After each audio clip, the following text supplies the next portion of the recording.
Good evening, everybody.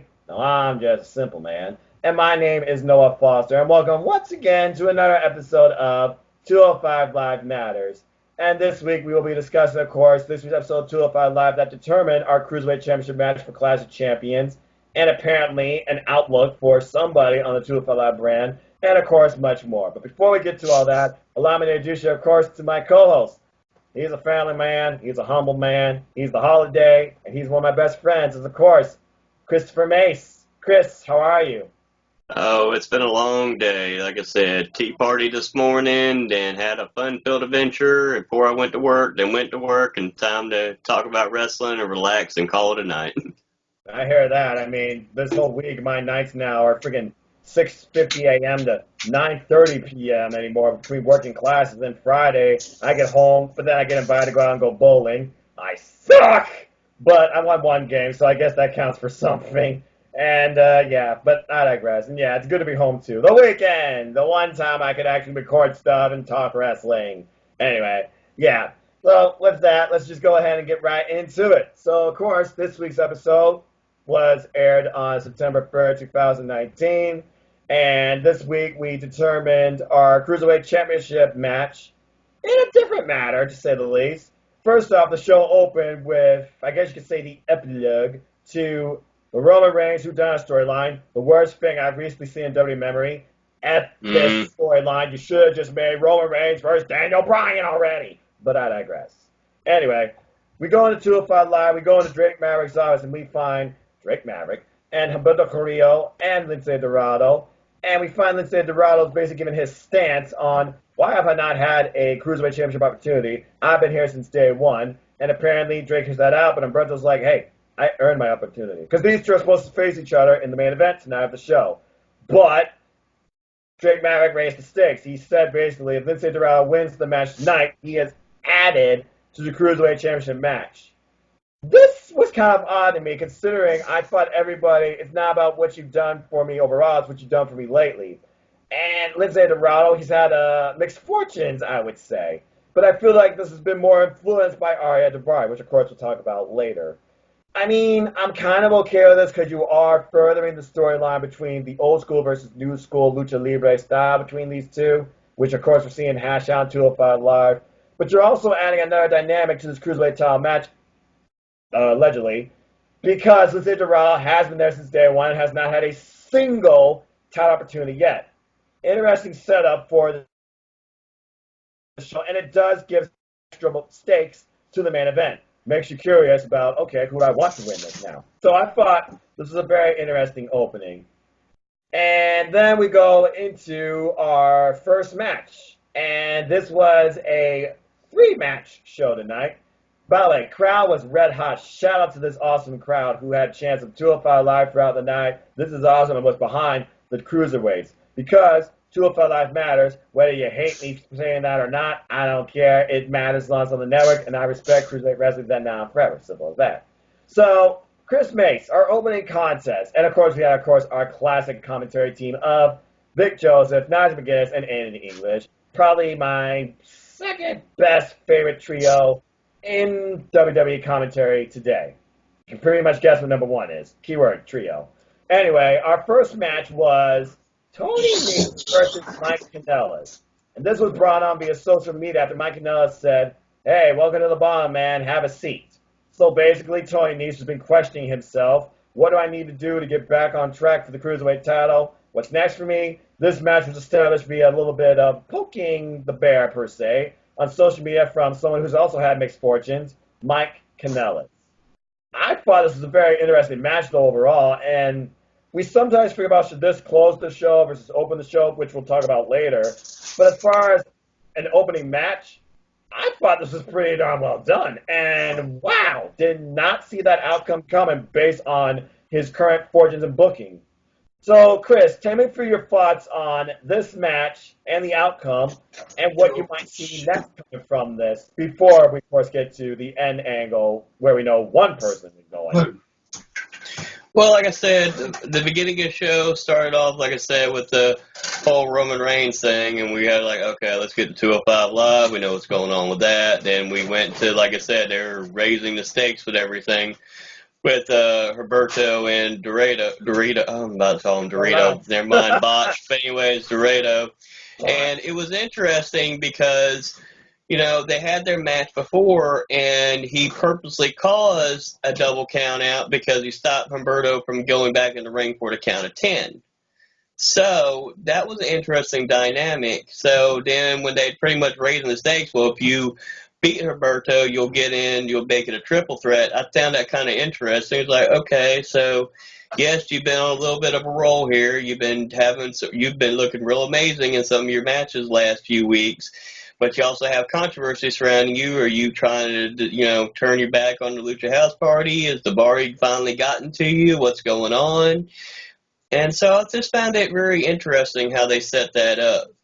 Now going forward, and we start off with the whole Mike Kanellis. Mike Kanellis finally back, which was interesting. Just I thought it was going to be more of a storyline where he's kind of, you know, having to pretty much, you know, talk to Drake Maverick, try to get back in his good graces kind of thing because of what happened with that match. But no, I'm just going to call out Tony Nese on social media and just tell him that welcome to the bottom, which I found that interesting because Tony Nese is not on the bottom either. He's still right up there at that top level. He just been going through a rough patch. They all do. Everybody wins, everybody loses. So, yeah, but this match, champion too.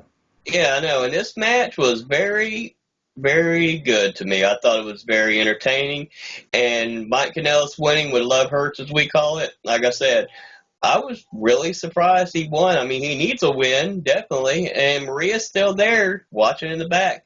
You can see how happy and smiling she is, like, yeah, you ain't going to die tonight. You better win. No, you're going to die. She has those crazy looks, but that's some pregnant women. So I'm sorry I dealt with pregnant women. So it's all right. Anyway, so Max like pregnant 3 times. But anyway, so, you know, in the storyline, it's just interesting how they did that. And Mike Kanellis getting the win, I thought it was very interesting because it sets up other things for later on. But it was a pretty damn good match. I was really surprised how well it was. Yeah, they put out all the stops here. I mean, Mike Kanellis, of course, showing aggression and frustration from the get-go. We had a hot start with super kicks and hard forearms. Tony Nese, of course, proving why he is the premier athlete. He did everything from the Frostberry Flop to a Bureau 450 splash, where you thought he was going to pick up the win there, but Mike Kanellis kicked out. I thought he had him there, honestly.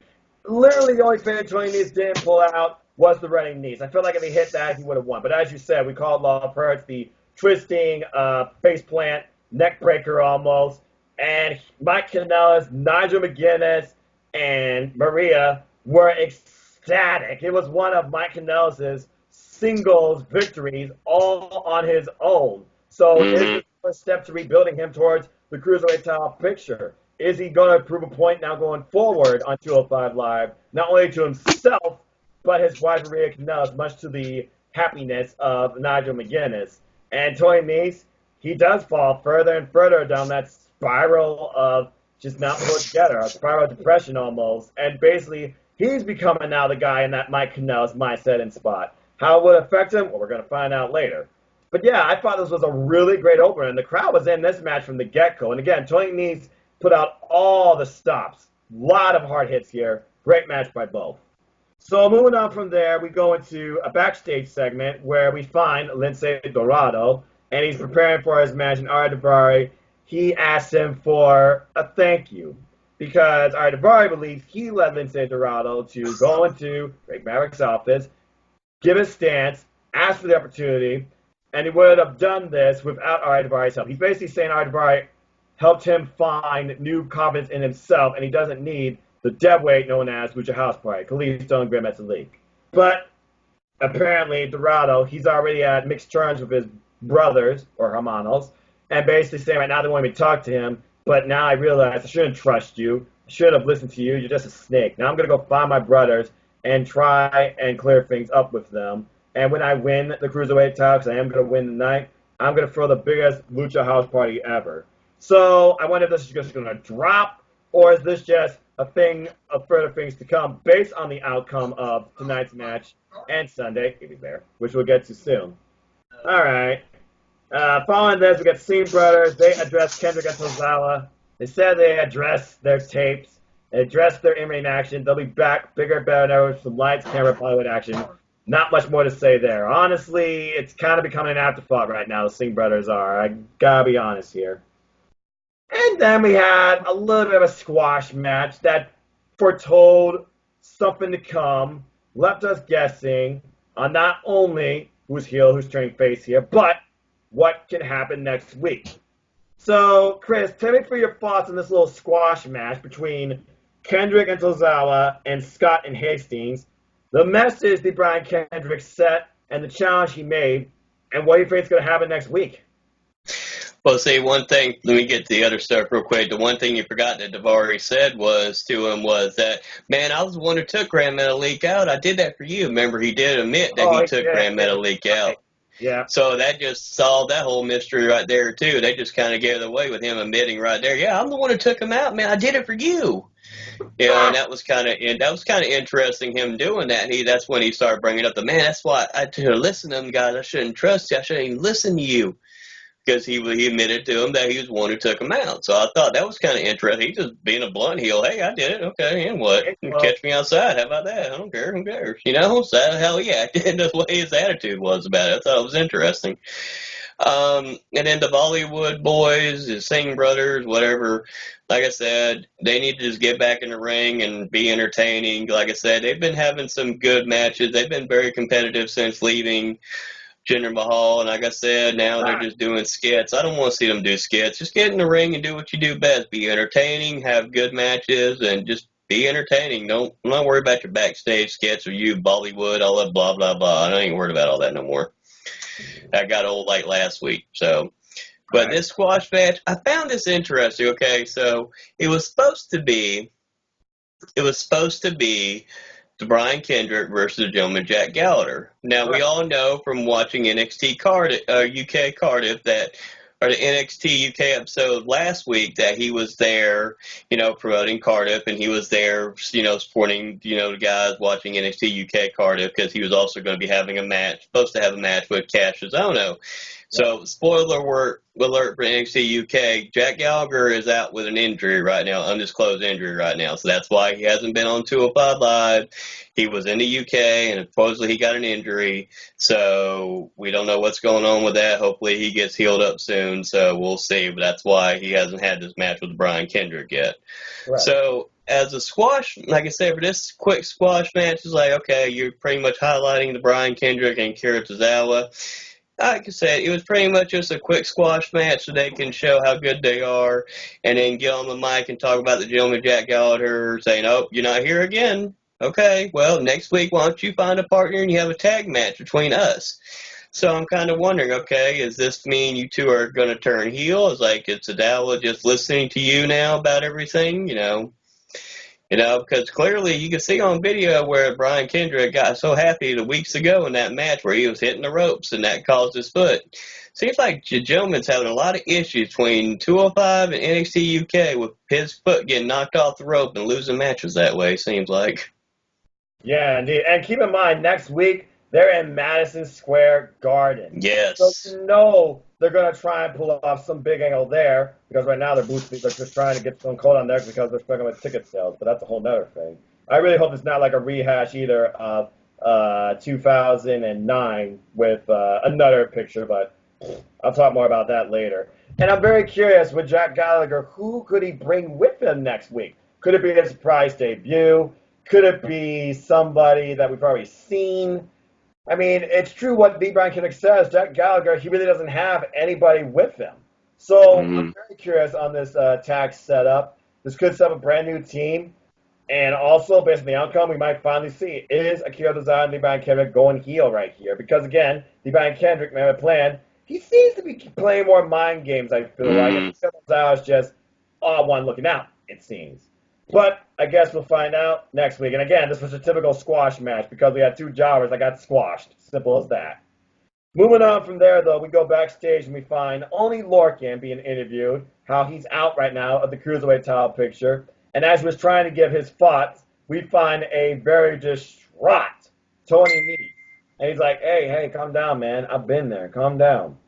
You've been there. And Tony Nese snaps, beats the daylight out of him. You've been there. You've been there. You haven't been there. You haven't been there. Beats them all over the place till we find refs and officials, breaking them apart. And at one point, it's like, get a doctor. So I feel like we're going to get Only Lorcan versus Toy Nese very soon, if not next week. So, again, Toy Nese at his breaking point. Only Lorcan got set with another feud. What more can you say about this angle? Chris, got anything to add? He snapped. That's what we've been waiting for. You've been seeing it. It's been building, the frustration. That's everyday human life. Everybody gets frustrated. They finally just snap. They got to let it out, and that's unfortunate. At the moment, it happened with Lorcan, so that's going to set up this easy way to set up a feud. He's trying to be a friend, help Tony Nese, calm him down, and he just snapped and just beat the crap out of him. So that's going to set up, and I'm kind of interested in seeing this feud because these two guys can go at it and beat the crap out of each other. I'm ready to see this feud, actually. It's something different. That's the plan. I'm pretty sure that's the plan, too. And then we went right into our main event after they said, Trust Jam is brought to you by Skittles. Who cares? But what a main event. This match went a good 17 or 18 minutes, and from the get-go, I mean, the crowd started off quiet as they were both challenging each other, Lucha Libre styles, old school versus new school. Roberto Carrillo, the faster, younger, more hungry superstar, in my opinion. Lince Dorado, the slower, more methodical, old school style. Until both men slapped the daylights or chopped the daylights out of each other's chests. Damn! More than once here, I might add. In exchange, this match was nothing but a match of kicks and chops and aerial offense from Lince's Dorado, more ground-based maneuvering, versus Roberto Carrillo's roll-through combination moves from the shooting star press, the moonsault, to the arm drag, deep hip toss. And this was a very competitive match, but in the end, after extreme frustration, Roberto Carrillo thought that he had him at one point. Roberto Carrillo, he let anger get the better of him, and he got caught in a roll-up, further extended. He held down the leg, and Lince Dorado won, fair and square, clean in the middle of the ring. So now he has added much of Roberto Carrillo's chagrin. But we were not done there, because who comes out from behind? The champ, the Law, Drew Gulak. He beats the daylights out of Lince Dorado, and then Roberto Carrillo sees this, and he tries to go help him. But then who comes out here faster than I think he ever has before? Tony Nese. So it looks like, as of right now, Tony Nese and Drew Gulak, they are back together as a unit. So I wonder if this is a whole thing about future student momentum, former friends, better enemies, reunited, or is this a deeper psychological plan for Tony Nese to reinsert himself into the Cruiserweight title picture? Because you did see at one point when they did finish beating down both men, after exchanging one man for another with each other, we did saw Tony Nese glance up at that Cruiserweight title. I think there's more to this than meets the eye. And that's just my opinion. But it's official. We now have a triple threat match for the Cruiserweight Championship come Clash of Champions. And it is going to be Lince Dorado's first ever Cruiserweight Championship opportunity since being on the brand since episode 1, I might add, versus the current champ, the Law, Drew Gulak, versus the young up-and-comer, one person they've been strongly putting forward, finally getting his first opportunity, Humberto Carrillo. I think this is going to be a very extremely interesting match, but this is going to be a tale of two stories, in my opinion, because we know Drew Gulak has history of one man more than the other, but we also know how much Lince Dorado and Humberto Carrillo, they have significant history with one another, and I still don't think they're on mutual grounds. But regardless, I'll talk more about that next week, but we're going to talk more about the outlooks of those matches soon in tonight's Little Stances. But before we get into all that, Chris, your thoughts on this main event and the ending? This main event was really damn good. Like I said, when these two were having a good match last time till they had that double count out finish. Yeah. Which, I was like, okay, everybody knows how big of a fan I am with double count out finishes. They can watch other shows and see my rants on those. But at least in that storyline, it kind of made sense. He was trying to prevent Humberto from getting back in the ring. So that one, I kind of understood what he was trying to do. He was trying to purposely make sure he didn't get back in the ring so he didn't get a win over him. So this rematch lived up to expectations. Like I said, where is this blah, blah, blah. I keep wanting to call him Dorito for some reason. My bad. Dorita, good lord. Anyways, where has he been at? Like, pretty much, like I said, he has done good work with Lucha House Party, but that app was getting stale. Where was this man at in a singles run? This man has been on fire as of late. Where has this man been at? Apparently, This man has performed at an unbelievable high level. He has been very impressive and has surprised the hell out of me how good he is in the ring as a single competitor. So, you know what? I was not shocked that he won. Yes, does it hurt? Do I think it hurts Humberto? No, because like I said, he's getting built up, slow burn. You're going to win matches, you're going to lose matches. Do you think everybody they slow burn won every single match? No, they didn't. So, I mean, it was really well done. How he won was really well done. And it was a very good match. It was probably easily one of my top 10 favorite matches this year, easily, because of how well they did this match and how well it was done. Now, the aftermatch is what I find interesting. Was Gulak coming out there, and like I expected Gulak to come out there. You know, now he's getting kind of screwed here. Oh man, now I got two guys I got to worry about. So he had to go out there and show dominance right away. But for Tony Nese just to run out there faster than a speeding bullet, just run out there and come assist him, that's kind of surprising. It's like, okay, let's see how this plays out. Are you really joining Drew Gulak? Have you decided, okay, I'm going to join him now? Gulak's been right the whole time and I've been wrong? Or are you doing it as kind of a swerve later down the road? Okay, all right, I'll pretend like I'm listening to Gulak here and do everything he wants to do. And when the timing is right, I'll go right after him. I'll take him out from behind, and I'll go right after that Cruiserweight Championship again and get it back. It's going to be interesting to see. They could go either way with it. Either way, I don't have a problem with it. Both of them being heels, both being different and being more aggressive, they could be dominant. I could see both of them, if they ever got the opportunity, going after one of the sets of the tag team titles, because I think both of them at this state of their careers and how they're acting with both their characters, they'd be formidable tag team to challenge for the tag titles later down the road.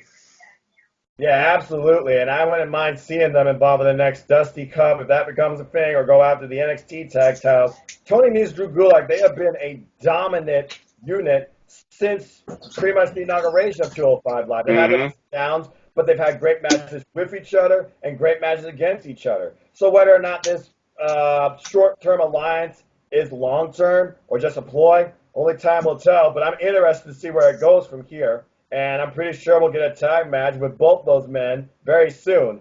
I don't think it's already been set up next week, I believe. I don't think it's been set up yet. I haven't checked the site. But I thought they did set up Tony Nese, Drew Gulak versus Humberto Carrillo and Lince Dorado, which would be extremely interesting because Lince Dorado has been kind of overshadowed, basically, just looking at it from the shadows from within Lucha House Party. We're now seeing him shine more as a singles competitor, and he and Humberto Carrillo, they have great matches and great chemistry, I feel like, too. And now that Humberto Carrillo had nothing to do with the assault, let's just see now if this is just a game of one-upsmanship. Whose style is more predominant?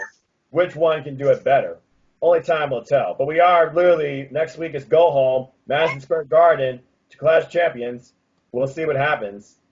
And that pretty much concludes this week's episode of 205 Live. So as always, let's go ahead and grade this week's show. I'm going to let you go first this week. On a scale of 1 to 5, how would you grade this week's episode of 205 Live? I'm going to give the episode a 3.75. I'm going to give it an extra quarter for the main event because the main event alone was 4.5 to me. But if I'm going based on the whole show, I'm going to do 3.75 and add an extra quarter for the main event because of how well done they did that. It was a good, lengthy match, but it kept you on your toes. You had a little bit of old school and new school into it. Cruiserweight wrestling, it was very well done. So overall, I'm going to give it a 4. All right. Yeah, I mean, again, you build a storyline going into the Cruiserweight Championship match and possibly another side epilogue coming out of it. You gave us a unique opener that led to this end angle, and you're actually building Mike Kanellis, it seems. I still don't know what they're doing as far as the tag team picture goes with the Singh brothers, Akira Tozawa, D-Brian Kendrick, and whoever Jack Gallagher picks as a partner. I gotta imagine it's going to be somebody from NXT UK, I feel like. But overall, it intrigued me, to say the least. And as far as Oney Lorcan taking on Tony Nese, I could see that being set up next week, honestly. So I thought this episode was pretty good too. Yeah, I agree with you. I'll give it a 4 out of 5. So with that being said, let's go ahead and fantasy book, discuss, analyze, and just have some fun with some simple stances. So I know we got a few thoughts on our mind tonight. Let's go ahead and start with what's on your mind tonight, Chris Mace. What do you want to talk about on simple stances? You know, we keep talking about 205 Live needing a special show and stuff like that. And I'm really big on the history of wrestling and stuff like that from past pay-per-view events that they haven't used in a while. You know, why doesn't, since this 205 Live is the closest one to Halloween, do you think they would ever possibly make maybe a 205 Live special like a Halloween Havoc, for example? They could do a special 205 Live, kind of do the setup like a Halloween Havoc, and do some kind of special event that makes it feel special. They brought back Starrcade. They brought back different things, but you know what? Why don't we do something special just for 205 Live and bring up some kind of themed pay-per-view or themed event like a Halloween Havoc or any other kind of concept they've used in the past? Why don't we bring some kind of special event or special kind of concept into 205 Live for a special event? What would your thoughts be on that, for example? Say, since 205 Live would be the last show before Halloween, for example, this year. Why don't, for example, what would your thoughts be if they ever tried to do something like that, where they turned the old theme like Halloween Havoc that was very successful, had a very unique setup and everything like that, and gave it to 205 Live to do a special 1 hour episode with it, or a 2 hour event with it, theme with a Halloween Havoc theme? I mean, I wouldn't mind seeing that. Again, sometimes they literally put in gimmick matches or special type matches in the show itself. They literally treat the brand in its own special way once in a blue moon. So I wouldn't mind seeing some sort of a Halloween Havoc type theme idea going into that week's episode of 205 Live. Even if it's just pumpkins around the ring using a freaking gimmick match between, I don't know, Singh brothers and a new established tag team. And then you have a serious main event. But I feel like since that's deep into October, you probably would want some NXT influence involved in that. Or maybe they can do something like that with the 2 hour special of NXT. But honestly, I wouldn't mind them just doing like a Simply Competition type special again during that time. But I think it's really going to come down to the outlook of 205 Live, whether or not they have more faces on the brand or they work more with NXT. Because again, we're going to be deep in October, and competition's going to be wild. Ready, wild, brother. But I wouldn't mind seeing something like that. Again, I would love to see themed shows and a special for 205 Live beyond just specially named weekly episodes. I wouldn't mind that at all. So just keeping it simple there. But what would your idea be? What kind of concept would you like to see brought back just for the 205 Live? Well, that's the thing. Brought back for 205 Live. I mean, they've pretty much done all I could think of at this point that fits their style. And I guess the only thing I can really think of is maybe some sort of ladder match. I'm not sure, actually. It's an odd idea, but I don't want them to bring back obviously the cage stick. I know they're not going to do anything with the sets. I don't need to see a Halloween trick-or-treat gimmick match per se, because I know SmackDown Live or Raw is going to do that because I don't know, actually. That's one I really need to think about. What would your thoughts be on it, basically? What would you do? I would try, if they're going to do a special, what I do, if you want to do something like, for example, I'm using Halloween Havoc, so I brought it up for a Halloween season. That's my favorite holiday. Just let everybody know that. What I would do is, if you're going to do some kind of Halloween Havoc theme, for example, my best idea would be you take that Worlds Collide concept that they did earlier this year, Right. and where you have like the NXT, the Cruiserweights from NXT, classified as Cruiserweight from the NXT UK, and 205 Live, and do a 2 hour special, and you pretty much showcase their talents and do different styles of matches. You can offer, like you said, a ladder match for like a #1 contendership for the Cruiserweight Championship, for example. That hasn't been done yet, a ladder match. Yeah, that's one gimmick they haven't pulled off yet on 205 Live. Imagine the dynamics that would bring, especially with some of these guys that are not afraid to go high. So, I mean, you have... not used yet on 205 Live at all. No, I mean, you have other ideas. You could do different... matches, or you could have this event as a special event where maybe you're deciding, okay, we're going to crown our first 205 Live Tag Team Champions, for example, and you could have a special event for that reason to determine new 205 Live Tag Team Champions that can defend their titles on 205 Live or the NXT brand or the NXT UK brand, because NXT and NXT UK has a lot of wrestlers that are under that 205 weight limit. That would be an interesting idea, and that would give it more exposure as well, going to different brands as well. Because you already have like the gentleman Jack Gallagher and Noam Dar that go back and forth to 205 Live and NXT UK, for example. You have wrestlers already that go back and forth. Yeah, and you have some that are more stationed, it seems like, in the other brands. Noam Dar puts it, so. And then you have these other superstars that may not be so much used or really pulling together victories in one of these brands and come onto this brand and try their luck. So, again, I guess it really just comes down to wait and see. But at this point, I would just love to see like a ladder match or like tag titles introduced, or somehow like a tag team, a couple tag teams of 205 Live introduced in the next Dusty Classic, depending on when that happens. All right. Interesting thought, fantasy booking. Okay. I want to talk about Cruiserweight title matches in general. So, excuse me. I'm tired, not feeling well tonight, folks. I'm all right.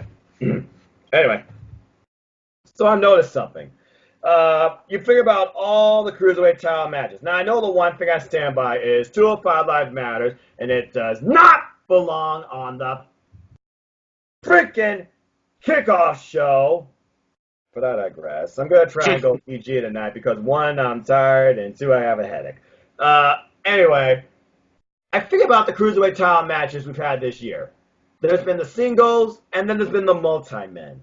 When I think about the singles matches, like Tony Nese versus Arya Daivari, the Drew Gulak versus Oni Lorcan, and what happened at Elimination Chamber? Akira Tozawa versus Buddy Murphy, I believe. They got some good momentum behind them, but they never really got like the big pop, and I feel like they got the short end of the stick. But then you look at the multi-man type matches here, like Royal Rumble, you have the Fatal 4-Way between Buddy Murphy, Hideo Itami, Kalisto, and Akira Tozawa. You had the Stomping Grounds multi-person match between Drew Gulak, Akira Tozawa, and Tony Nese. And I felt like they not only got more time, they got more over with the crowd. So I want to see if you find it more as a strength or a weakness when you do more than just a one-on-one match for the Cruiserweight title, regardless of position on the card. Because, again, most of these matches this year, I think all of them pretty much, have been on the kickoff. But I feel like the multi-person matches, they get more time, and it seems to go over with the crowd because you're wondering, can this be it? Is this person going to win? Who's going to break it up? And it seems like each person matches has had unique spots breaking up pins too. So, Chris, simple as that. Strength or weakness, singles match versus multi-person matches for the Cruiserweight title. Which one do I think is better idea? I always like the triple threat match idea. I've always liked that concept because it adds the dynamic to the match where you could have somebody like I'm just going to throw a match together, like Neville, like say if Neville and the gentleman Jack Gallagher from years ago. Okay, you had that match at the Rumble, if I remember correctly. I keep wanting to say it's a different event, but we'll say the Rumble right now. Hey, you're right. Okay, and so they're having a match and stuff like that. But what if we had added somebody else to the match? What if we had added like Gulak, for example, just they had somewhere along lines they were having something different with Gulak, for example. Let's add Gulak in the match. Well, would that match have gotten a longer time? Probably so. But why would it have gotten a longer time? Because you have three people, you have more storytelling, you have more dynamic of an interesting thing. You could have this heated feud with Neville and the Gentleman, but then you add Drew Gulak, that unexpected factor. Because this wasn't the Gulak that we have right now. This is the Gulak who was still I think he was still doing the point presentations and all that stuff going on at the time. But he was still a damn good wrestler. He could have been the wild card in there. He could have been the one that, oh my God, what if he does win? What if he's able to roll up the Gentleman or be able to get a a shock pin or be able to get the gulag on Neville, for example. Oh my God, that would be crazy. Or what if he had gotten the gulag on Neville and then the gentleman was able to do with his umbrella and jump off the top rope and be able to not break up the pin and be able to score the pin and win the title. Right. I mean, it adds a different dynamic when you do triple threat matches. Yes, you're going to have longer times because of the triple threat match.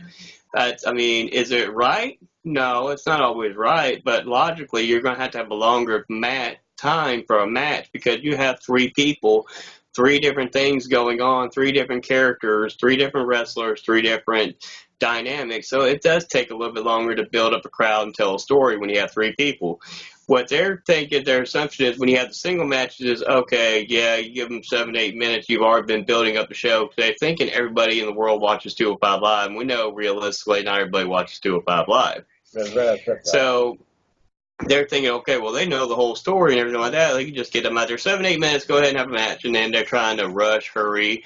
And you could tell the difference between a pay-per-view match and when you watch it on 205 Live, because a lot of the matches, unless they get a good lengthy time, I think the last good lengthy Cruiserweight match on a pay-per-view, unfortunately I have to say, is one of the blood monies when it was Buddy Murphy versus Cedric Alexander for the Cruiserweight title, when Buddy Murphy won the Cruiserweight title. That was a good match, and it had enough time to build up and get the crowd invested and everything like that. Hold on, I will say this. That was not a Blood Money show, thankfully, from Culture Doctor.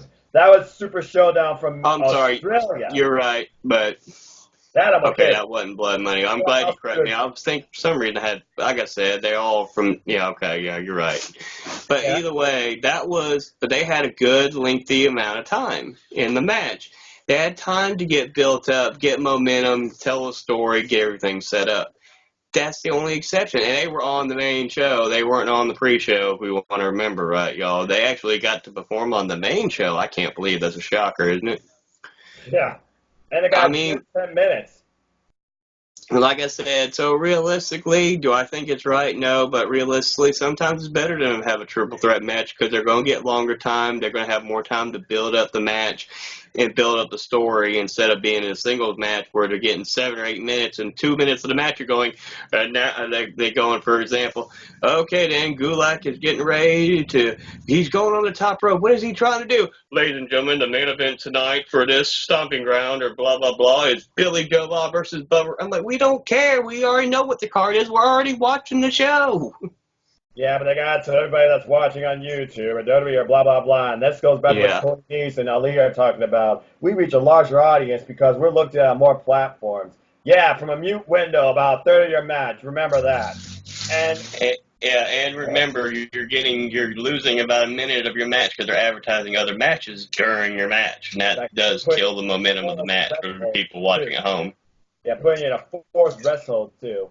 So, yeah, like I said, I just feel like when it comes to Cruiserweight matches, they are better well-received when it's multi-person because I feel like they're given more time and they're interrupted less. At least that's what I can recall seeing. But overall, this is still one of the most looked-for matches I look forward to, as always. Now we got the concept of Drew Gulak and Humberto Carrillo, their past history, and the rivalry of old school versus new school, Lucha Libre, between Lince Dorado and Humberto Carrillo. And I'm sure Tony Nese, he probably won't be from too far either, so I'm sure he might get involved. There's a lot of different dynamics now I see with this match, so I am looking forward to it. A little more, I will say, than I was just the one-on-one, because, again, I feel like Brother Carrillo too soon. Mm-hmm. All right, let's go ahead and look at one more here from the community. Shout out to Good Brother Chris for this. So, as we know, the war is on, but we also know that's not till next month. We also know that the Raw, SmackDown, the Live products, they're constantly going through changes backstage, even if that doesn't matter because Vince McMahon still owns everybody and it shows for him. But apparently, they are supposed to be doing a full-fledged draft next month. So, Good Brother Chris proposed this in case 205 Live got abolished.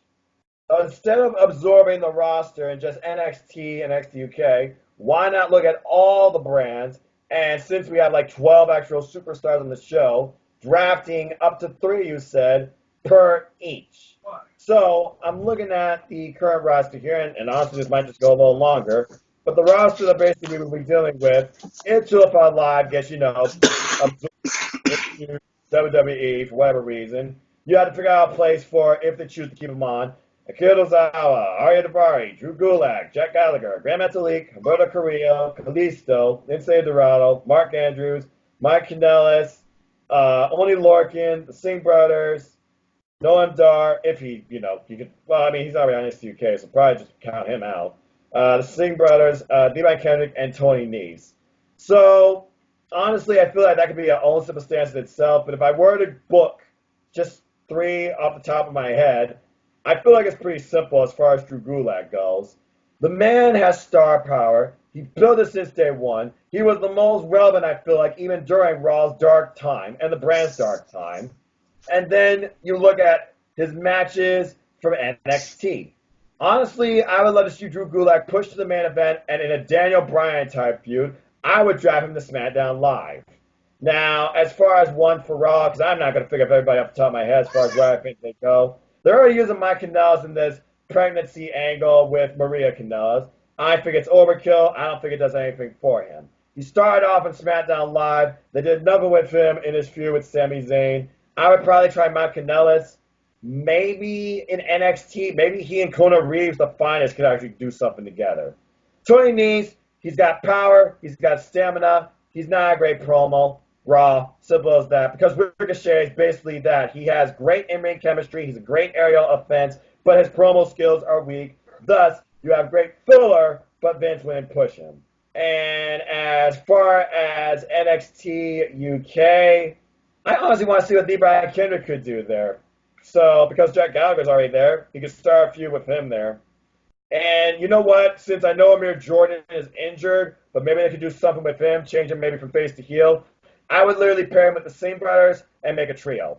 So that is what I would do initially with the roster off the top of my head. Because we already know Lucha House Party, when Lars Sullivan comes back, they're going to get squashed. They're just going to go back on Monday Night Raw. And Alberto Carrillo, send him to NXT. I want to see him versus Angel Garza one-on-one. That is an NXT-worthy main event. And Drake Maverick, well, we know what he's going to be doing 24/7. Akira Tozawa, that's a tricky one because I would like to see him face Kushida probably, so I'd probably put him on NXT. And Arya Daivari, if they can push him with uber heel heat like they did with a person way back in the day with Undertaker, I can see him actually doing some great heel work on Monday Night Raw. So, off the top of my head, that's what I would do with the 205 Live roster. I couldn't necessarily do 3 for every brand because you can only fit so much on SmackDown Live with only being 2 hours. Raw, they do not have enough of a mid-card. They don't do enough with it. And NXT and NXT UK, they are looked at more for incredible wrestlers and wrestling action, not necessarily a strong promo. So those are just my thoughts of what I would do with the 205 Live roster off the top of my head. Chris, if you could figure out what you would do with the 205 Live roster based on who you know from the roster and where you think it would fit best, what would you do? Okay, I got to pick 3 for each one, so Lucha House Party's going to Raw, so that solves that problem.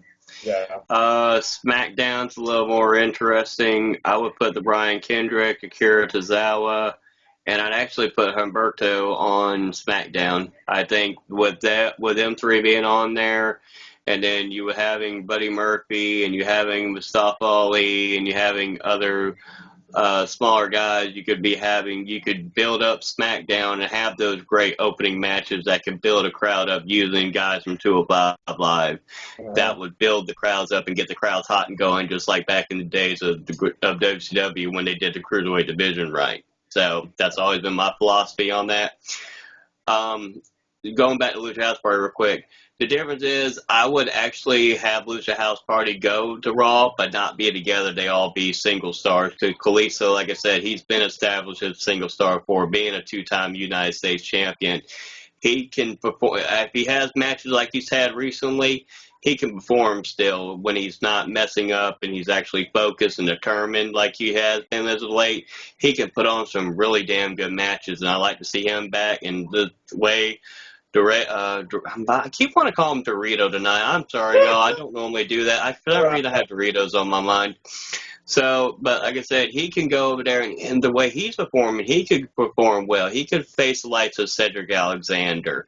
He could face different people, big and small. He could perform and hold his own.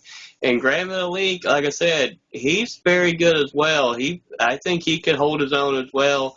And he's the bigger of the three, so he could hold his own, I think, more realistically with some of the heavier ones there, so the heavier wrestlers there. So I think that's the dynamic there with that. So that's why I just put them on Raw, but separate them. SmackDown already said.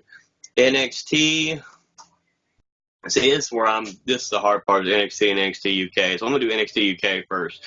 I put Lorcan, Nice, and Gulak. Okay, I would put Lorcan on SmackDown Live, actually, but interesting picks. Lorcan, Nice, and Gulak. Gulak hasn't met anybody from NXT UK yet. He hasn't even been on that brand, so it would definitely be an interesting dynamic to see him wrestle the likes of Eli Dragunov or Cassius Ohno or even Zach Gibson, for that matter. I want to see him wrestle Walter. Oh, God. I want to see him. Look what, now, hear me out, though. Look what Tyler Bate did with Walter recently.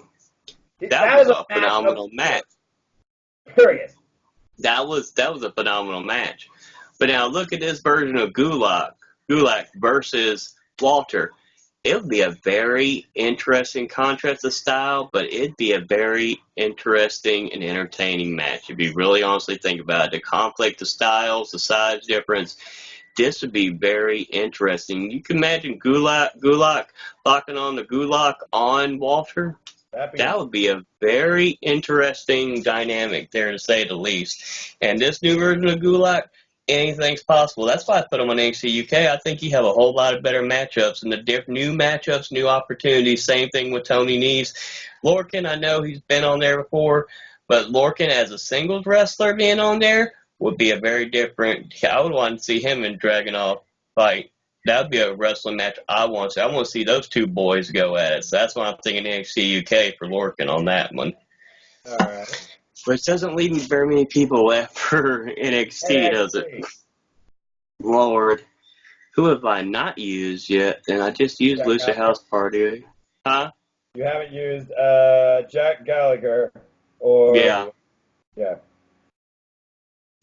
Yeah, so I'd put Jack Gallagher on there then on NXT then, because that would be something different to see too. Some interesting, maybe Gallagher and Kushida. That'd be an interesting matchup. I'd love to see. Yeah, Mike Kanellis also. I mean, I don't think he's matched with NXT at all.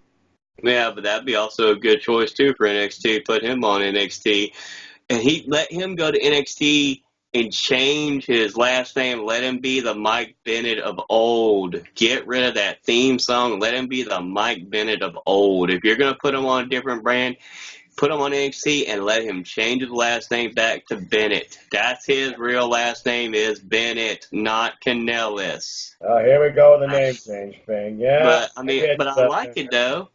I mean, it's different how they did it. They wanted to establish him as their own property. However, I think in NXT, everybody's going to know he's Bennett. Everybody knows he's Bennett now. So, I mean, just be real with the fans in NXT. And like I said, he could put on some damn good matches too. Let him have a match with Adam Cole. I think he had a damn good match with Adam Cole, baby. I mean, look at Jordan Miles. He had one heck of a match. And Adam Cole, I think, put him over very strongly. Enough said. Now I got one more. Who have I not said on 205? I'm missing somebody. I know I am. Akira Tozawa, Arya Daivari, Drew Gulak, Jack Gallagher, Lucha House Party, Roberto Carrillo, not Mark Andrews, Mike Kanellis, Noam Dar, he's at UK, they're at UK, Only Lorcan, Singh Brothers, the Brian Kendrick, Tony Nese. No, you got them all.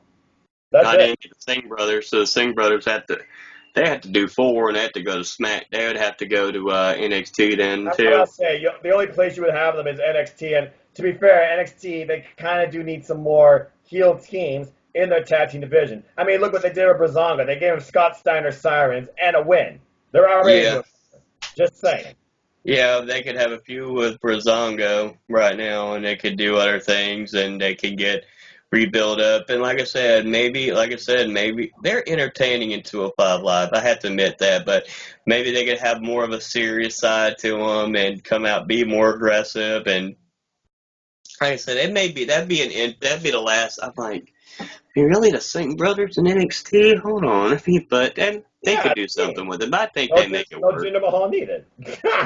Yeah, no Jinder Mahal necessary. No Shanti. None of that. Auntie. Yeah, well.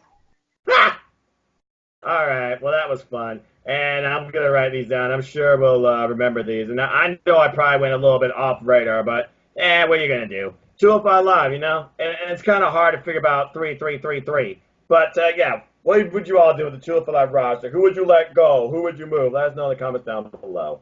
All right. Well, that was fun. Thank you, good brother Chris, for that. I'm sure we're going to revisit this, too, closer to the brand draft. We'll probably change our picks.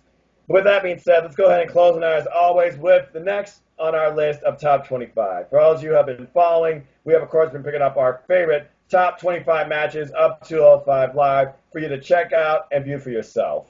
Now, I believe we're on number 17, and again, I've been following since episode 1-ish. And, of course, most of my list is chronological. It wasn't until the top 10 that I was really fickle, but you'll see that soon enough.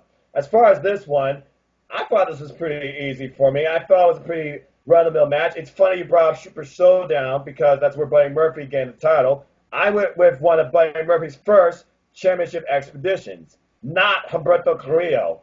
I went with when they went to UK, where he had his match with Mark Andrews. Mark Andrews is a guy, again, who I think could do a lot on the 205 brand, but we already know he's going to be stuck for a while now in NXT UK since he and Flash Morgan Webster, I still can't believe that happened, are now the NXT UK Tag Team Champions. Oh, sorry. Spoiler alert for those of you who have been living under a rock. But I thought this was a very nice, interesting dynamic. It almost put Mark Andrews, I feel like, in Cruiserweight contention because this was a showcase match, to say the least. And, of course, Mark Andrews, he got all his hot spots in. I thought this was a fun match. Again, this is like mid-range on my list. I went with matches that I thought were just fun to watch. And, of course, seeing Buddy Murphy get spiked. It's incredible how he sells a DDT, whether it's in the ropes or off a Stun-Dog Millionaire or just in general. And, of course, Buddy Murphy, you know he won. But anyway, I went with November 7th, 2018, Mark Andrews versus Buddy Murphy. And it was the main event of that show, too. All right, Chris, what do you got? Okay, let's see if you remember what style match they had. January 17th, 2017. Ooh. Daivari versus the Gentleman Jack Gallagher. Oh, yeah. That was when they were having that feud. So what made you pick that one?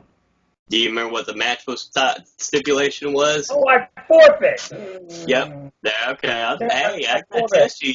You're the 205 Live guru since day one. I had to test you on that, see if you remember what style match was. That is 205. That's the only one I remember seeing so far. Because that's the only I forfeit match, which was a different kind, pretty much like an I quit match.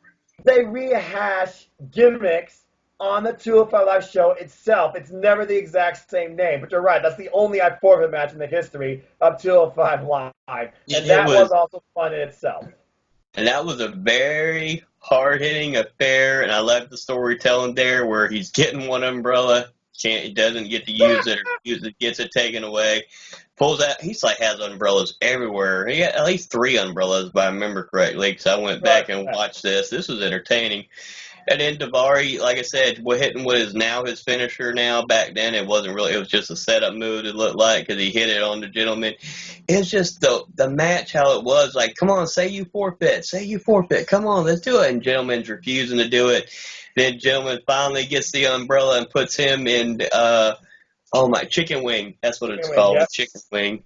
I was about to say, I know it's Bob backwards move, and I was about to go brain dead for a minute, but like I said, chicken wing and with the umbrella and he finally gets the bar to say he forfeits. And I was like, wow, that was a very entertaining, different idea of how to do an I Quit match. And it was very entertaining. That's why it's on my list.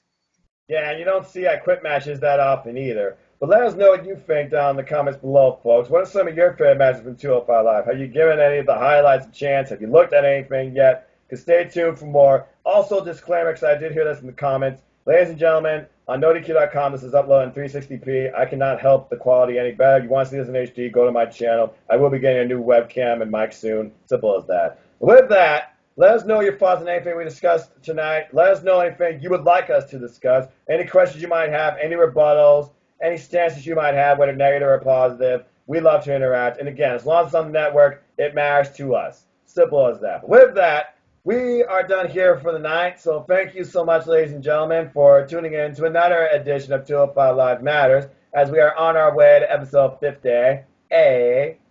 Shout out to Finn Balor.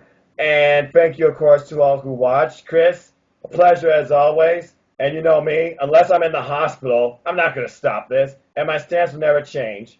Anything you want to plug, and where can people find you? You can find me at Twitter at Christopher Mace.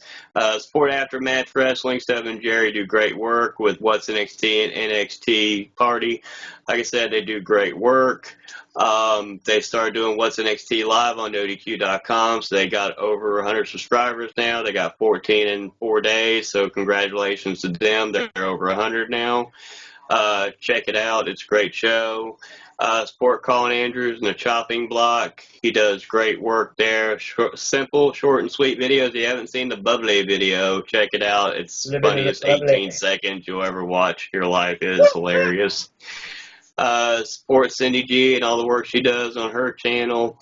Support Good Brother Chris. Support AEW Nation on Facebook. They got over 1,400 people right now, so they're doing great right now with their stuff. Support James and Owen. I always like to say James Owen like they're one person and they're two. James does great work with his shows, creating different wrestling events, everything like that. He works really hard on those. Those are some amazing things. You ever checked them out? They're amazing.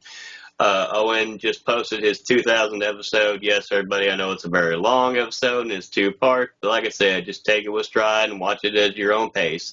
But he does a lot of work. He does a real good job with his stuff. He's very detailed and he takes his time, and that's all that matters because he is very passionate about what he does when he talks about wrestling. I will give him that.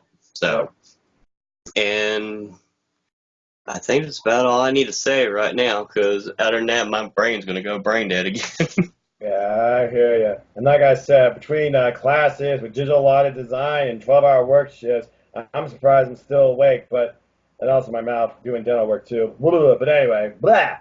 Ladies and gentlemen, thank you for tuning in. And as always, Chris, thank you for your kind heart, your words, your knowledge, and of course, fancy booking. Always a pleasure. Folks, if you want to know more about me, let me try and wake myself up. If you want to know more about me, know this. I'm just a simple man. And if you haven't figured it out by now, I am a lifelong fan of wrestling. So if you want to follow me and talk anything wrestling, WWE and beyond, NXT, AEW, Impact Wrestling, Ring of Honor, New Japan Pro Wrestling, Independent Wrestling, support Independent Wrestling, folks. Follow my civil YouTube channel here at youtube.com/user/Noah210, or follow me on Twitter, NoDQ.com/Noah takes to my Twitter page, or for those that hate URLs, at mfoster1916. If you want a subtle good morning and you want a little bit of a Thursday throwback to my times in wrestling or my walks in life, follow me on Instagram at mfoster1916, or just look up hashtag SimpleManInLife. It's a hashtag I literally own. And also follow my civil YouTube channel for more stuff regarding wrestling. There will be civil takes, summaries, reviews, predictions, and all sorts of other fun things in classified playlists for simple finds and pleasures for you. I'm approaching my 1-year anniversary on YouTube. Stay tuned. I might do a live stream Q&A on that. You can ask me anything wrestling or non-wrestling, whether I like Mountain Dew Code Red or Mountain Dew Voltage More, whatever is on your boat. I have nothing to hide. Go ahead. Ask me something. Beyond wrestling, whatever. Also, stay tuned. There's a lot of new content coming out of my channel. I might start a weekly series called Simple Summary, where I give my thoughts on what I watch in wrestling every week. Maybe as soon as tomorrow. But also, there'll be predictions coming up for New Japan Pro Wrestling Destruction in Kobe, Kokishima, and Beppe. Apologies if I screwed up those names. Ring of Honor, Death Before Dishonor. And I will be doing an AEW preview of the first episode, where I'll be discussing my thoughts and predictions on the first episode, what I think of AEW so far, and who I think are top stars, because there's quite a few in my opinion. So if you want a casual, simple fans take on AEW, feel free to stay tuned to my channel more for that. Follow my Facebook group, hashtag 205 Matters, where we talk about Cruiserweight Wrestling, then, now, forever, and the 205 Live brand. And if you haven't figured it out by now, support No DQ. Buy a pen. They're the reason I'm in YouTube. Buy a shirt, NoDQ.com/shirts, or merch. There's something for everybody. Name brand or just local brand. Support your favorite NoDQ personalities or just support the website. Forever indebted to Riff. Shout out to you, good sir. And follow NoDQ on all your social media platforms. Go make a friend, make an enemy, or attempt to troll virtue on the official website. Your opinions matter. There's a comment section on everything. Polls, comments, memes, gifts, reviews, recaps, sexy female pics. You name it, it's there. It's wrestling, primarily WWE, with a little bit of independent wrestling, mostly AEW invading. And as always, I like to close. Support your wrestling outlets, both big and small, and support independent wrestling. And let's keep growing this incredible, diverse, unique, one-of-a-kind, negative/positive, always vocal wrestling community together. NoDQ and beyond. Simple as that. With that, thank you so much for everybody that tuned in. Like, share, subscribe, comment, hit that bell and know when the next video goes up, either on NoDQ or my Sybil YouTube channel. And until the next video, whether it's 205 Live, New Japan Pro Wrestling, or next week, expect me to be with the Rated R board for our predictions on Clash of Champions as we once again go after the No DQ Predictions League Championship currently held by Son Goku. Coming after you, good sir. And again, until the next video, whether it's tomorrow or next week on my YouTube channel or NoDQ.com, thank you, everybody. Enjoy life, enjoy wrestling. Tomorrow's never guaranteed. Find happiness, find fun in the things that you love with those around you. And be civil, respect one another's opinion. We're all just fans of our own design. Until the next video, I hope you all have a good night. Have a good night, y'all. And remember, whether you hate me for it or support me for it, I say suck it to the critics, but keep it coming, because all you do is keep me going. To me, period, 205 Live matters. Always. Indeed. Funaki. Oh, man. Still, number one. Bye, everybody. All right, have a good night, y'all.